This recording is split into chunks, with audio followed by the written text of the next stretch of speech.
But today it's a special privilege to welcome a member of our advisory board and also a fellow of this, an honorary fellow of the college here, the Reverend Dr. John Polkinghorne, who I know is known to many of us here, who's been in Cambridge such a long time, and of course was previously the Professor of Mathematical Physics, was previously the President of Queen's College, and perhaps in our present context has been best known for this enormous outpouring really of enormously valuable books in the area of science religion, and indeed of many papers as well.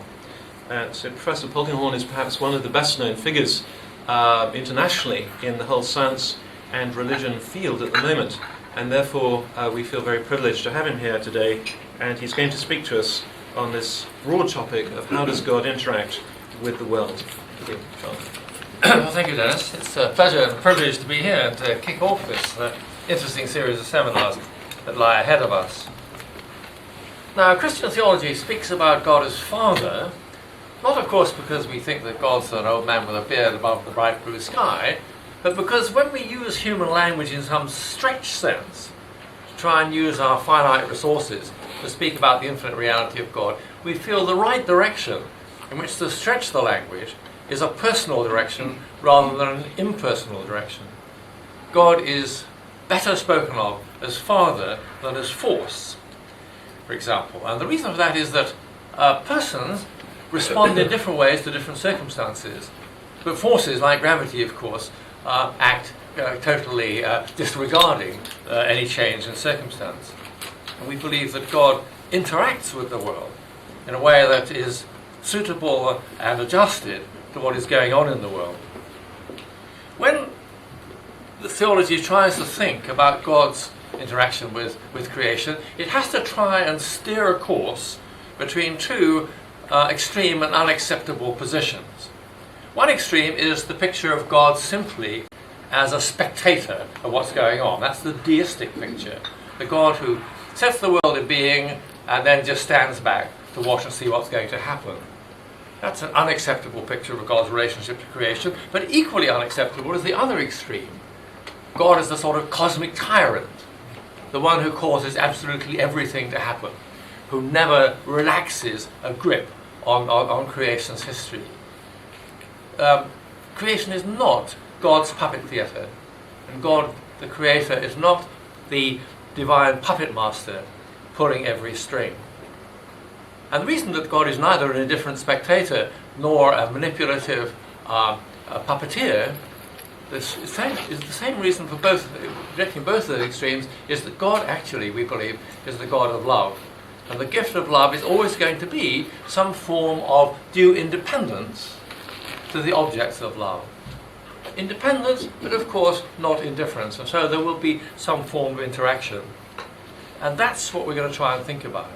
Incidentally, I very, very much dislike the language of speaking about God intervening in the history of the world. The word intervention has about it a sort of fitful character that I find unattractive. The idea of God from time to time saying, oh dear, it's got a bit out of hand, I better put the divine finger in and give it a poke and push it in another direction.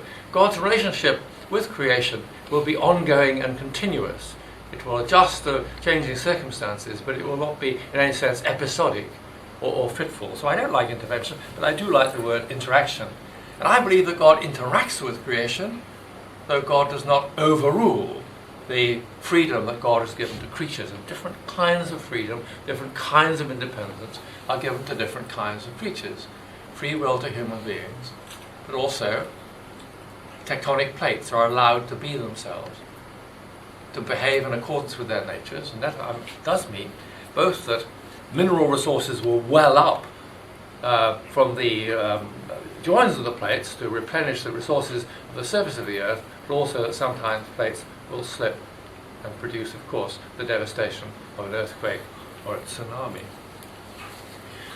But now, the problem we're trying to have a go at wrestling with today is the question is, can we take absolutely seriously all that science tells us about the process of the world, the way the world works, and I absolutely myself want to take that seriously. Can we take all that seriously and still believe that God interacts with the unfolding of creation. I mean, doesn't science tell us that the processes in the world are just very reliable? And what room for manoeuvre could there be left for providential action by God? Well, I think the first thing to say is that we have the feeling that we ourselves are able to act in the world, despite the regularities of the behavior of the matter and the biological systems that make us up. We have some power of agency. I know, of course, that philosophers can argue about that, but philosophers can argue about pretty well anything. But it seems to me that it's a basic human experience to have some degree of responsible agency. So we're able to act in the world. And if we can act in the world in that sort of manner of being a personal agent, then it would be rather surprising, really, if the creator of the world hadn't left to the divine nature some power of such action as well. Now, of course, if science told us, as science did seem in the 18th and 19th century, to describe a world of sort of clockwork regularity, then we, I think, really would be stuck. But we know that the world can't be clockwork. We know it because we know we're not clockwork. We're not automata. And certainly 20th century science has shown us that whatever the physical world is something much more subtle, and I want to argue much more supple, than a piece of gigantic cosmic clockwork. And how should we see that? Well, I want to say three things about our scientific knowledge of the processes of the world. And the first thing I want to say is that though science influences, the discoveries of science influence how we think about the causal structure of the world, science by itself does not determine what that causal structure should actually be. That is a question that goes beyond science. That is a question not simply settled by physics, but also requires matters of metaphysical decision. And you can see that very easily, for example, by thinking about quantum theory. Quantum theory, it has, of course, unpredictabilities in it. It has a cloudiness in it. Our knowledge of the subatomic world is constrained by Heisenberg's uncertainty principle. Everybody who speaks about quantum theory acknowledges those things. But what is the source of the unpredictability? What is the source of the cloudiness? It could be an intrinsic indeterminacy in the world, or it could be simply an ignorance, perhaps a necessary ignorance, of the very fine detail of some of the causal agents that actually bring things about. And it's an interesting fact that you can take the empirical results of quantum physics and you can explain them either in terms of an intrinsically indeterministic theory or an intrinsically deterministic theory. The conventional interpretation of quantum theory, which really goes back to Niels Bohr and is usually referred to as the Copenhagen interpretation of quantum theory, of course sees Heisenberg's uncertainty principle not as simply a principle of ignorance, but as a principle truly of indeterminacy, of intrinsic indeterminacy.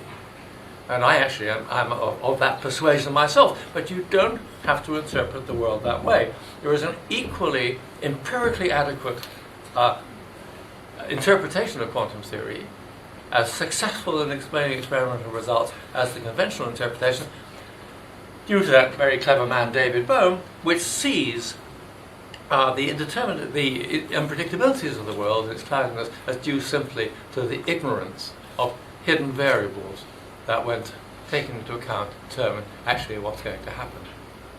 It's a very surprising result that turned out to be the case, and Bohm set the cat among the pigeons in the 1950s when he produced his theory of this sort. It's very instructive and interesting, and I could talk about it, but I don't think that's why I'm here to talk about it at lunchtime today.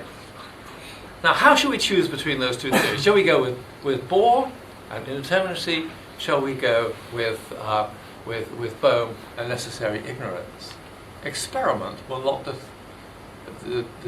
answer that question for us, because they're both going to agree with experimental findings. So it is a matter of metaphysical decision. And though the great majority of physicists sign up with Bohr, many of them no doubt because that's what the tribe does, but those of us who think about these things a little bit are influenced by metaphysical considerations. considerations of economy, elegance, and naturalness. Rome's theory is very clever, very instructive, but many of us feel it's a little too clever by half. It has an air of contrivance about it. For example, he has to insert the Schrödinger equation into his formalism in a rather sort of ad hoc way. If he doesn't do that, he won't get the right answers. But that's not a really good argument for it. So you see, questions of causality are ultimately questions that will require matters of metaphysical decision and commitment, as well as, of course, being constrained by the results of science itself. It seems to me that science, when we think about causality, science plays the role, if you like, of the foundations of a building.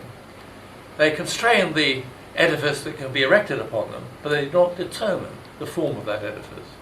And that's the relation between physics and metaphysics. So the first thing is, it's a matter of metaphysical decision, how you interpret the results of physical and biological investigation into the processes of the world. And I'll return to that theme a little bit later on.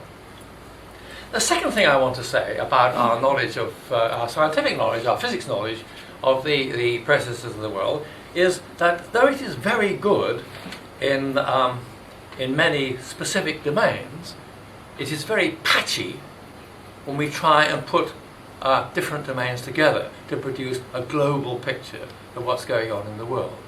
We have great difficulty in fitting things together.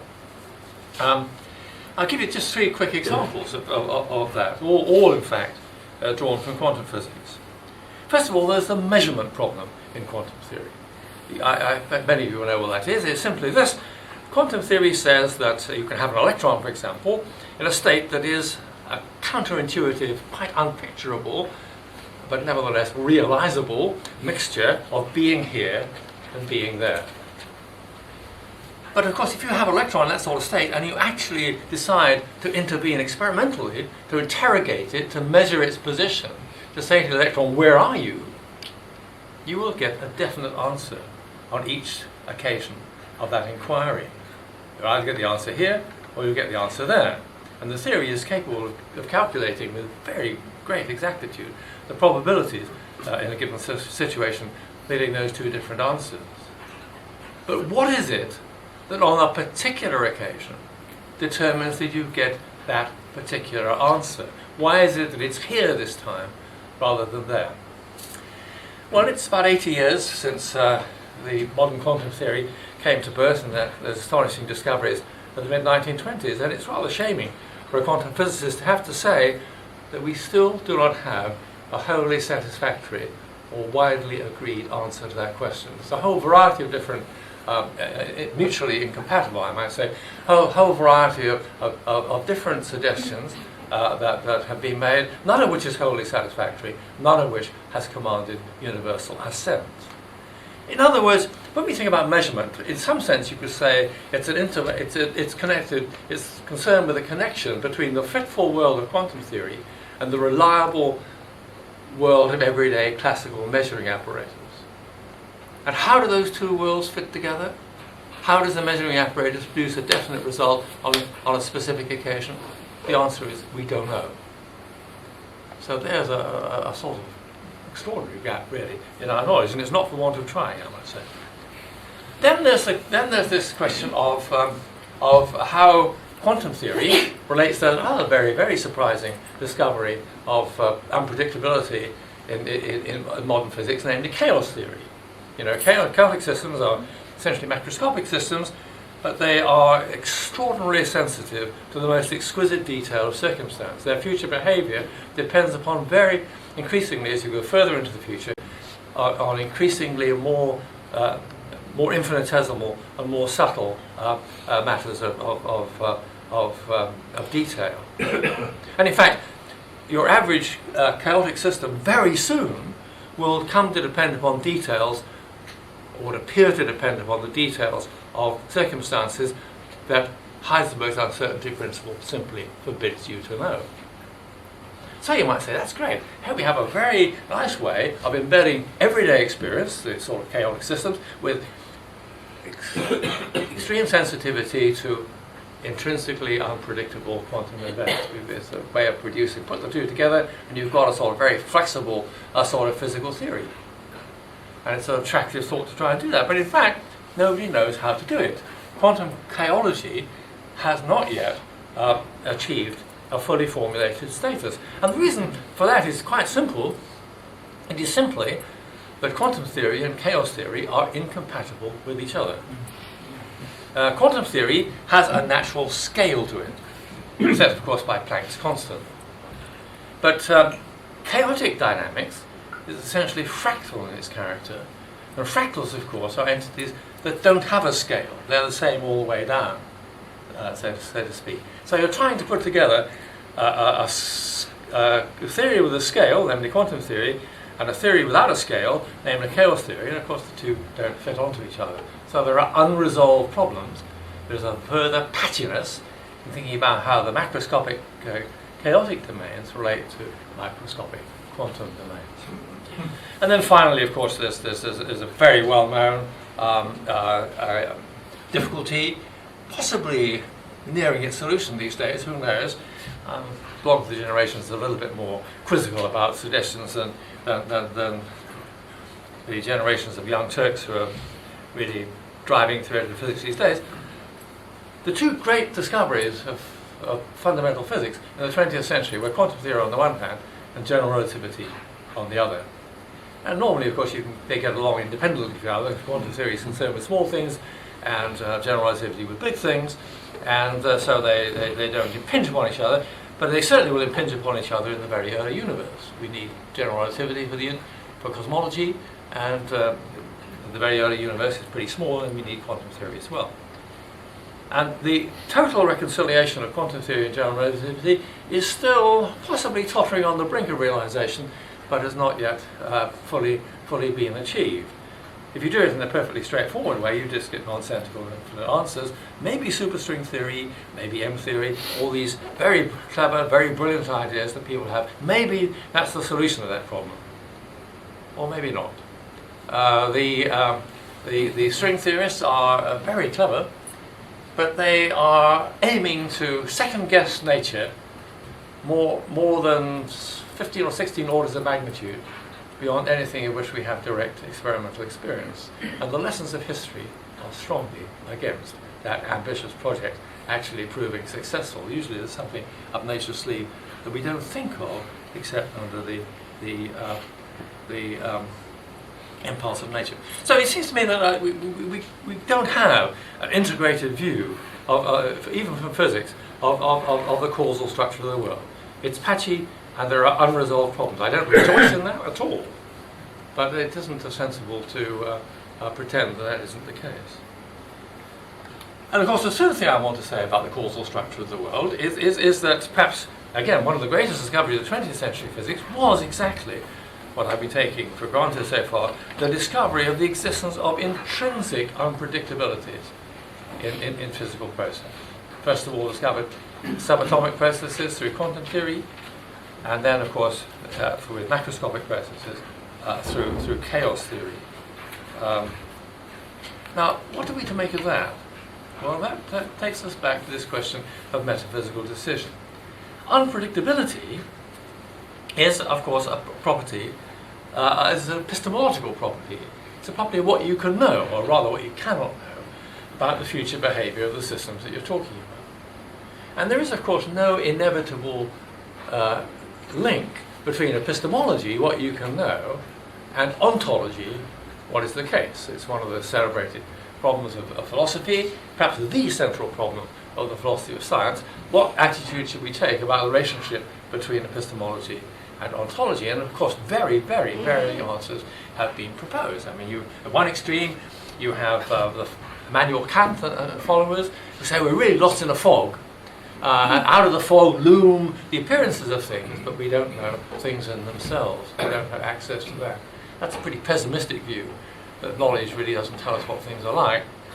On the other hand, most scientists, again, whether they know it or not, most scientists are instinctively realists about things. They believe that when they do their work and all the weary labour and frustration and so on that's involved in scientific research, as many of you will know, It's a great thing to do, but it's not a costless thing to do, like any other worthwhile activity. They believe that they're actually learning what the physical world is like. In fact, it's hard to see whether it was worth all the struggle.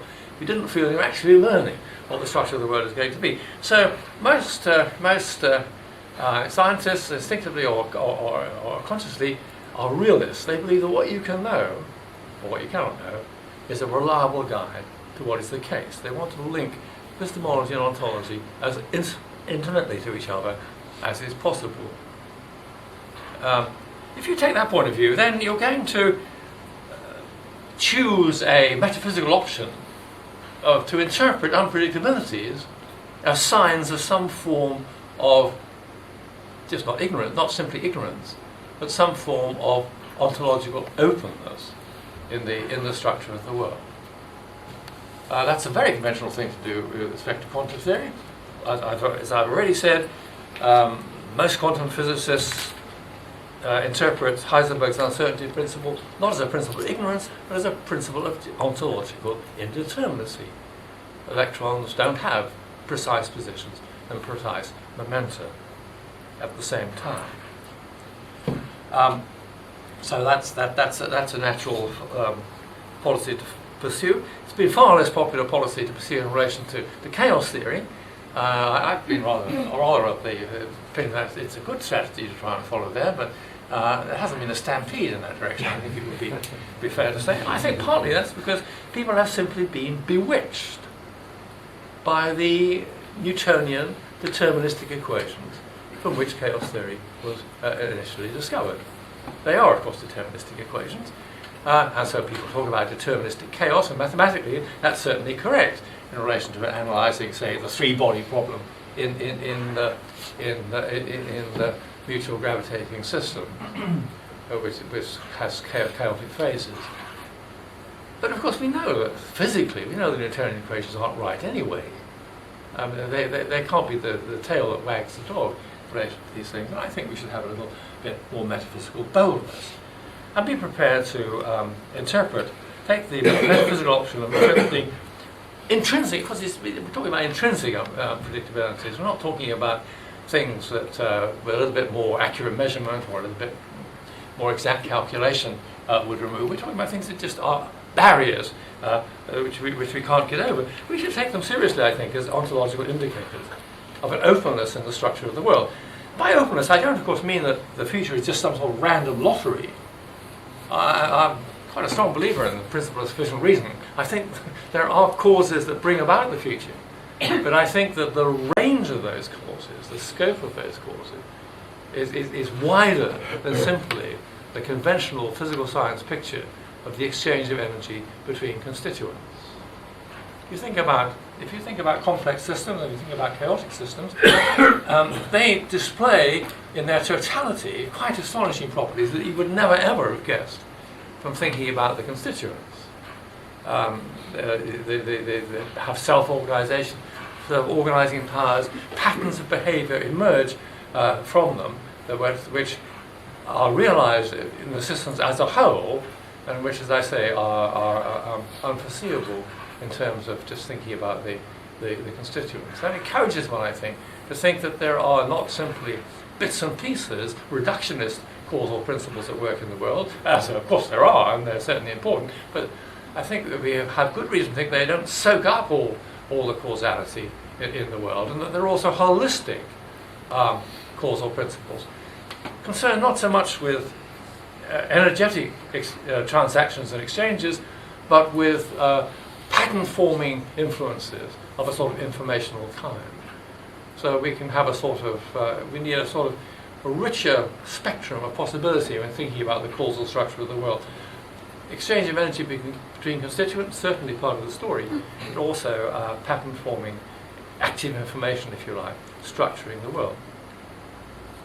Obviously, I don't know how to work that out in detail. I would be the greatest thinker of the 21st century if I did. Unfortunately, I'm not. But it seems to me that's a sensible direction in which to look. And not the least motivation of it would be that if science is able, in the course of the 21st century or beyond, to pursue that line successfully, it will begin to describe a world of which we could consider ourselves as actually being the inhabitants. Because, as I said at the beginning, I think we have an irreducible experience of acting holistically as agents. I can choose to raise my arm. When I do that, of course, there is a bits and pieces story of what's going on. Currents flow in the nerves, muscles contract, and all that sort of thing. But I choose to raise my arm. That's an act of me as a whole person. And I can tell the difference between doing that and you're giving me a little electrical impulse that makes my arm jump up.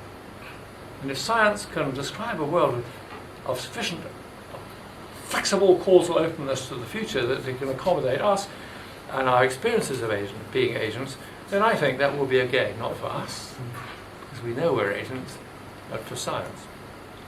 And if we can act in the world in that sort of way, it seems to me that world should be also open to its future to a degree that the creator of that world can also interact with its unfolding open process. Perhaps the image in my mind when I say that is the input of something like pure information into the pattern forming structure of history. So if that's right, or something like that is right, of course, I mean, you didn't come expecting that I will tell you authoritatively and exhaustively how God interacts in the world. We don't know how we interact in the world in an authoritative and exhaustive way. So this problem of divine action is unlikely to be simpler to solve than that of human action. But I do think that we have a direction in which to wave our hands. These problems of these deep problems of metaphysics. One of the quotations I really like comes from the American philosopher Thomas Nagel in his book A View from Nowhere, and he's talking about an aspiration to produce a dual aspect monist view of reality. In other words, there's one sort of stuff in the world, but sometimes you see it in a matter-like way, sometimes you see it in a mind-like way. And he says, as I wrestle with these problems, I realize I'm almost certainly just waving my hands, and that all I can achieve, he says, and this is the beautiful phrase, is pre-Socratic flailings aloud. And it's a wonderful phrase, you see. You go back 2,500 years to the pre-Socratics, to Thales and Anaximander, Anaximenes and people like that. These chaps had a wonderful idea. They looked at the great variety of the world and they said, maybe beneath it all, there is just one single sort of stuff. They had different ideas about what it might be. Maybe it was water, maybe it was air, maybe it was something else. But this stuff appeared in all sorts of different thicknesses or thinnesses or combinations or organizations and produced the variety of the world. It was a stunning idea. Of course, they were 2,500 years too early to actually make much progress with it. They were, in spirit, if not in achievement, the first elementary particle physicists. And I can't say fairer than that, since I was one myself. But they were too early to get on to quarks and gluons and that kind of stuff. So they had the right idea. They flailed around, they waved their hands, but they waved them in what eventually was going to prove a fruitful direction. And I think in relation to human action and in relation to also divine providential action, that is the best that we are able to achieve today. Again, I'm not pleased about that, I'm not complacent about that. We should only do better by trying to do better, but that seems to me the situation in which we are. So, though I don't know exactly how God acts in the world, I do believe that science does not describe so tightly and exhaustively tied up picture of reductionist energy exchange causality as to leave no room for manoeuvre for other holistic and more structure-making forms of analogy. I think the one thing one can claim, the science and religion community spent an intensive 10 years or so debating these things, and a certain amount of a lot of conferences, and a lot of discussion, a certain degree of partisanship on various sides. I think one of the achievements we can claim for that period is to have defeated the defeated. It's not possible for a person honestly to claim that science rules out the possibility of any form of action by agents in the world, and so it doesn't rule out God's providence. And that's probably about the best we can do. But suppose that picture is at least, suppose I'm waving my hands in more or less the right direction, and that picture has some validity and value to it. Then I think there are a couple of things one can say theologically on the basis of that picture. The first thing one can say is this: if it's true, but in some way, and no doubt a much more sophisticated way than we are capable of articulating today, but if it's true that the locus of holistic agency lies in processes which, from the point of view of reductionist science, are areas of intrinsic unpredictability, if that's right, in other words, if the action of agents in the world lies within sort of cloudy domains of unpredictability, then it will never be possible fully to disentangle what's happening in the world. It will not be possible to take some happening, analyze it, take it apart, say, well, the laws of nature did this, human will did that, divine providence did the third thing. They will be inextricably entangled with each other and will not be subject to a dissection and analysis in that sort of way. We discern rather readily, I think, human action, and we may feel that at least from time to time, by faith and insight, we're able to discern divine action. I'm not saying that these things can't be seen, but I'm saying they cannot be demonstrated or analysed in some unproblematic, neutral scientific point of view. A wandering Arab in the desert sits on the bank of the Revd Sea and sees a gaggle of fleeing slaves coming towards that marshy region. A wind blows up, a strong wind blows up, and disturbs and drives back the waters of the marsh, and the slaves are able to get across pretty unscathed through the marshes. They are being pursued by Egyptian soldiery, and as the soldiery appears on the scene, the wind drops, the water comes back, the soldiers are caught in the marshes, their chariot wheels stick in the mud and so on, and the fleeing slaves escape. No one can require that spectator to see more than an extraordinarily happy coincidence. But equally, nobody can forbid the Israelites to believe that they have been delivered by a great act of God from slavery in Egypt. Nobody can say what produced the wind. The weather is very often chaotic and certainly unanalysable in detail. The origin of that wind is lost in the immense complexity of the world's weather system. So there will be an ambiguity in these things. That's the first thing I think one wants to say. That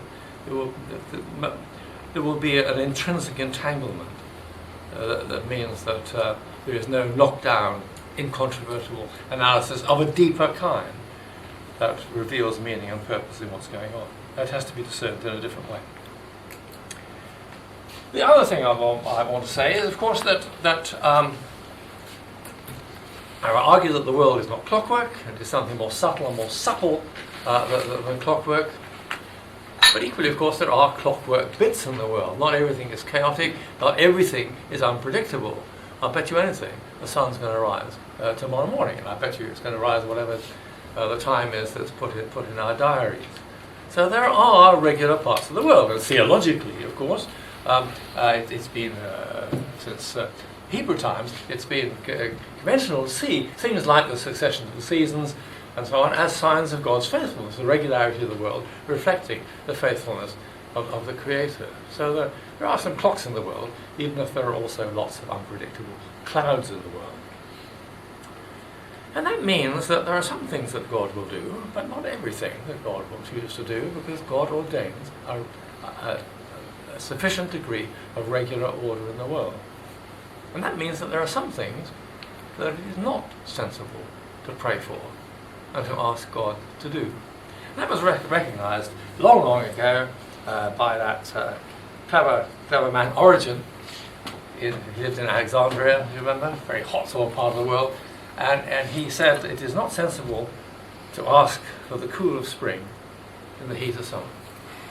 The succession of the seasons is not going to be set aside by the Creator just to suit your convenience. So I think it also helps us know that there are some things that it is not it's not sensible for us to pray for, and that has to be taken into account in a realistic way. You know, the rabbis, Jewish people are always very straightforward about these things. The rabbis say that if you're sitting in the synagogue and you hear the fire engine going by, ringing its bell or sounding its siren, you are not to pray. You're not to pray that the fire is not at your house. And there's two reasons for that. One is you're wishing ill on somebody else. And the other is you should not pray that facts are not facts. And I think there's a great deal of wisdom in that. Okay, well, I've only talked for about 35 minutes, which is setting a bad example possibly for the series, but conversation is the best part of these sort of occasions. So I'd like to see and hear what you think about these important but perplexing issues. So over to you.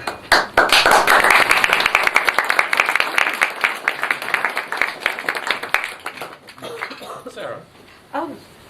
Thank you for that. That was wonderful. I heard an American theologian say, and it resonates with what you've said, God never acts so clearly as to compel belief. And I'm wondering if you think, if that's a good descriptor of how things are, and I think kind of maps onto some of what you're saying. I'm wondering if you think that description is about a personal decision on God's part to act that way so as not to compel belief, in honor of us having a degree of free will? Or do you think that state of affairs is a reflection of the constraints of the way the natural world is?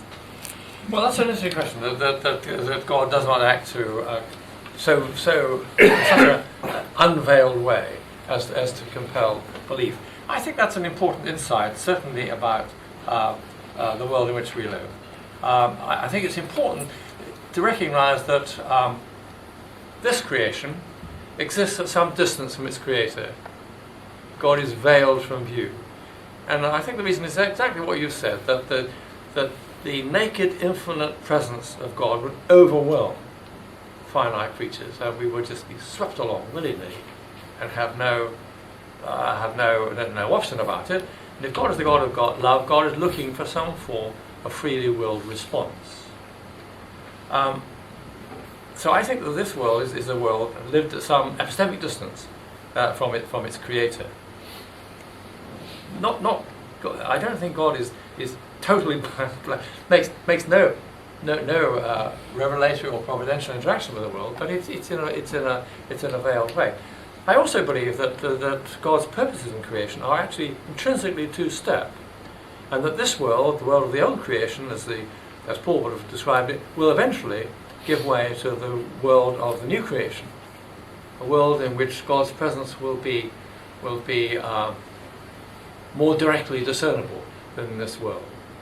We live in a world where there are sacraments. There are particular covenanted occasions where it seems to me the veil between divine reality and creature response is thin.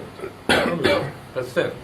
But I think the world to come, the life of the world to come, is going to be a world which is wholly sacramental, will be suffused with the divine presence and energies of God. I'm not a panentheist. I have friends in the audience who are. I don't believe this world exists in God in some meaningful sense, but I believe that the ultimate destiny of creation is to exist in God, and that's what the world to come will be like. And that's, in some sense, and then we get very mysterious and deep levels, that's because there will be a sort of free return of creatures to the Creator, not imposed, but willingly embraced. And as a Christian, I believe that Christ, who is, in my view, the link between the life of God and the life of creation, is the bridge across which that return will be made.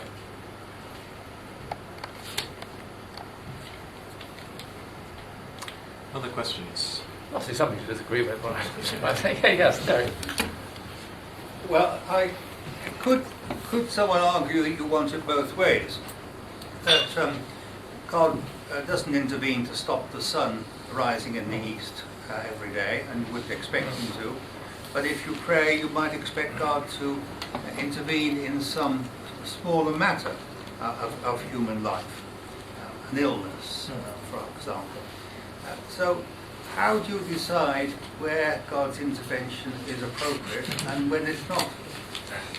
Well, I must how I decide where it's appropriate for God to intervene or not. Well, let me first of all say I don't like intervention. As I said at the beginning, I don't think of God as something. I say, okay, well, I'll do something today. Couldn't be bothered yesterday, of course, but I'll do something today. So I'm sure you didn't mean that, but you see the dangers of that sort of language. Well, of course, there is a mystery involved here in the relationship between God and creation, and what God does. And you can't get away, for example, from the mystery of individual human destiny.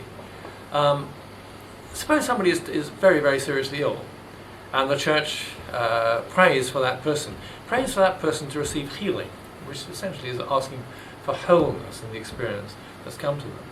Now, in some cases, that wholeness may very well come through some form of physical remission, recovery, and so on. But it may come from that person being enabled to accept the imminent destiny of death. And nobody, I think, can say beforehand which it will be. And nobody can say, other than those very closely involved, whether in fact healing was received and whatever the outcome. Also, there is a sort of mystery here. I mean, we would all prefer it must be more sort of cut and dried, and so on. But it's connected with, with the fact that prayerful relationship with God is back to the theme right at the beginning. Prayerful relationship with God is an intimately personal relationship. And it's not a sort of standard relationship in which you make a grade A request and you get a grade A answer of a specified kind. I mean, there are a lot of mysteries and perplexities, and indeed sources of anger and anguish and so on, in the way this works out. But I think that's the lines in which we have to try and think about it. Professor Russell. John, I share, I was delighted to hear your view of interventionism and the interventionist language, although you must admit that it's a pretty difficult one to dispel from some quarters of the church. Yeah. Yes, I do. The language is endemic. And it seems to me that to take that line is to take, in other words, God in the gaps view of God. He intervenes where we can understand, where we can't understand it. But there does seem to me, nevertheless, underlying a problem, which I don't think you've addressed, and that is not that God suddenly thinks, oh, I'll do it today, I didn't do it yesterday, but rather in answer to the requests of his people. Yeah. Now, it seems to me that the Old Testament has many cases of prophets asking God to rend the heavens and come down, and the Acts of the Apostles has dozens of prayers where God is asked to do specific things. Now, you cannot surely deny that that is an aspect of the deity that is just as important as his further, more distant creative activity. I certainly agree that it's an important part of religious experience, actually, and also understanding that God does act in the world. But the form of that action can often be quite unexpected. I was preaching last Sunday, actually. We kept last Sunday as the candle mass in our church, because we don't like weekday things very much, so we try and put them on Sundays when we can. And I preached on the text of Malachi, the Lord will return to his temple. And I said I thought that the prophet had in mind some terrific epiphany of judgment and glory and power and so on. But when the Lord did come to the temple, it was apparently perfectly routine, unremarkable event. A Jewish couple presenting their firstborn son to the Lord in the temple, and Mary seeking purification after childbirth according to the Jewish law. Only 2 people in the temple had the perception to see what was going on. Simeon and Anna, of course. So, I mean, there's a great sort of mystery around here. I don't want to tell God what God can do and what God can't do. And I certainly don't think that God is, that's again back to this person, like, God is not condemned to always act in the same way. In new circumstances, and every circumstance in some sense is new, because everything is unique and in this personal realm, God may do unexpected things, and that's how I want to think about it. I want to think about miracle as being an exceptional degree of it. Philip. Okay. John, I was very intrigued with your theory of entangled action. Yeah. This tangled up nature of the action of nature and human action and divine action. Right. And I couldn't help think of Trinitarian analogies. Mm-hmm. That there, in that classical understanding of God in the Christian tradition, there are three persons whose actions are entangled. Mm-hmm. That there's no action of the Son which is not simultaneously an action of the Father and Spirit, and so forth. Is that a parallel that one might draw? And might that shed light in both directions, in a sense, on both mysteries? Interesting question whether Trinitarian perception of the interrelationship, intimate interrelationship, three divine persons, has some pale reflection in our experience in creation. I think in some sense it does, but I do think that one has to be very cautious in pushing those analogies very far. I mean, there's undoubtedly an enormous amount of rationality present in creation. One of the things that's happening both scientifically and in all sorts of other domains is we're increasingly realizing that, and I think that's part of the reason for the last 20, 30 years of the revival of Trinitarian thinking and theology, because it matches so well with that. But there is something unique about the perichoretic interchange, as the theologians say, that sort of total interpenetration in some unimaginable way that the three divine persons are believed to have, which is different from human interpersonal relationships, however intimate and so on they may be. So there's some reflection there, but it is a pale reflection, I The think. mystics have often spoken of interpenetration of divine action and the mystic's own understanding. Well, that's right. Yes, the mystic. Yes, yes, that's a very important point. That mysticism is essentially an experience of unity, as it's recorded to us, and we know that it's one of these religious experiences that is very widely testified in all the faith traditions. It's not specific to any particular faith tradition, and I myself. And sometimes it describes union with the one, and sometimes union with the all. That's where some degree of cultural phrasing comes in, I think. I understand. I've never had a mystical experience myself, but I understand mystical experience as being encounter with God in the divine immanence, and that is partly why it has an enormously powerful, but also some degree anonymous character to it. So yes, that's a particular form of unveiling. And some of the mystics, of course, are extraordinarily bold in the way they speak about that. And sometimes I don't know. Well, I'm such a prosaic, humdrum Christian. I sometimes feel maybe they overdo it a bit. Perhaps I could pick up a theme which is sort of not unrelated. So in the biblical literature, one of the dominant sort of themes one has right from Genesis 1 all the way through to Revelation is the idea of God speaking to the creation, and God speaks and things happen, and then picked up in the miracles of Jesus, and he speaks to the waves and so forth. So I wonder, do you find that, how would you unwrap that in terms of what you've been saying today, this whole logos theology of the Bible? Well, I mean, there's a